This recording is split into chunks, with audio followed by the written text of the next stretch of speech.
ഈശോ മിശിഹായ്ക്ക് സ്തുതിയായിരിക്കട്ടെ. ഈശോയിൽ ഏറ്റവും അനുഗ്രഹിക്കപ്പെട്ടവരെ, വീണ്ടും ഒരു നോമ്പുകാലത്തിലേക്ക് നമ്മൾ കടന്നു വന്നിരിക്കുകയാണ്.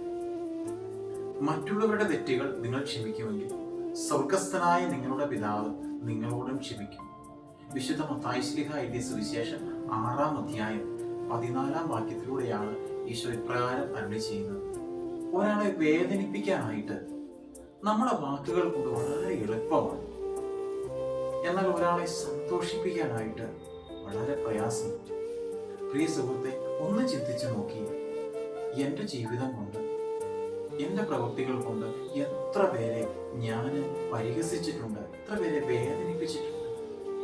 നല്ല മനസ്സുള്ളവർക്ക് മറ്റുള്ളവരെ സ്നേഹിക്കാനായിട്ടും അവരോട് ക്ഷമിക്കാനായിട്ടും അവരെ സന്തോഷിപ്പിക്കാനായിട്ടും സാധിക്കുകയുള്ളൂ.